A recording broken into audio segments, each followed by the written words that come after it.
Саламатсыздарбы? Сиздер менен мен Элбек Исмайыл. Москва шаарындагы кыргызстандык мегендештер менен маегибизди улантмакчыбыз.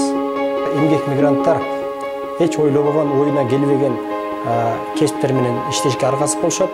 Бирок ошол эле учурда өз кесибин, өз сүйгөн жумушу менен иш таап, ошол менен акча тапкан биздин мекендештер жок эмес. Жана Москва шаарында өзүңүзгө ылайык болгон кесипти кантип издеп таап алдыңыз? Мисалы, рекламный агентствода жанагындай объемный тамгаларды жасап, ошонун вывескалар менен иштедик, кийин ошону иштедик. Акыры интернет, YouTube аркылуу ушу тортторду жасаачу жолдорун көрүп, ошого кызыгып калдым да.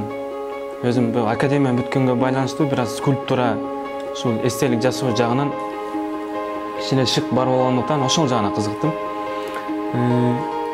Барып бир күн ошо кондитер боюнча фирмаларга барып кирдим. Алгач эле барганда ишке алып, бирок көп турган жокмун. Ар бир-эки фирмада 2-3 айдан иштеп, кийин уже такшалып калгандан кийин азыр ушу Нагатинский метрода Москвада бир жерде азыр туруктуу иштеп калдым, Кудайга шүгүр деп. Ошо азыр кондитер дагы ошо бүт оформлениясын жасайбыз. Айрыкча өзүмдүн кесибим болгондуктан торттун үстүнө жанагындай куклалар жасайбыз да. Көбүнчө жаш балдарга, балдарына өзүнүн бияктагы Россиянын элдери заказ кылат экен. Мисалы мультфильмдерден Том и Джерри, ошо жана башка ушундай дегендер. Кайсыл окуу жайды жана кандай кесипти аяктагансыз Кыргызстанда? Негизи Кыргызстанда биринчи алгач жөнөкөй мектепте окуганда апам себепчи болду ушундай академияга тапшырышыма. Нокат көркөм эстетикалык гимназиясы деп аталат ошондой. Ошо сүрөтчүлөрдү тарбиялайт ошондой гимназия. Ошол жерде окуп, дагы да өзүмдүн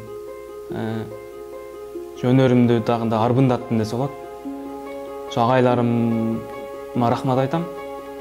Мисалы Иса, Абдурасул, Үсөн, Медет, Исматилла жана башка агай жекелериме чоң рахмат. 2007-жылы ал жерди бүтүп, ошол эле жылы Бишкекке тапшырдык. Кудай буйруп Бишкекке өтүп, анан экзамендерден жакшы окуп, ал жерде ошол эле дизайн кесибин аркалап, ийгиликтүү аяктадык. Ошо анан бүтөр академияны жакшы бүтүп алып элем бияка. Мисалы Москва шаарына биздин кыргызстандык мекендештер келип иштеген жумуштары бул эч качан ойлонбогон, оюна келбеген жумуштарды аркылашат да. Анан бирок сен үчүн бул жумуш өзүнчө эле бир сонун болуп калды деп ойлойм го. Өзүңдүн кесибиңди профессия боюнча монтип ишке орношуп иштеген өзүнчө эле бир сонун да. Буга кандай деп ойлойсуң? Алгач эле ушундай өзүмдүн кесибим боюнча иштесем деп келгем бул жерге.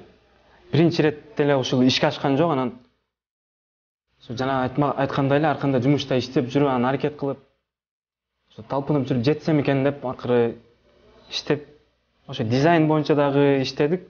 Мисалы китеп чыгарган өздөрү колго китеп жасап чыгарган компанияларда иштедик, бирок ар кандай эмелерге байланыштуу мындай иштеше албай калып, акыры келип ошо кондитер фирмасына такалдым да. Бул да жакшы.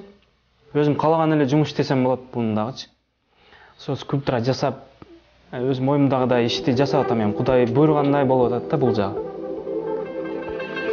Дагы аракет кыла берсек, дагы мындан да жакшы болор.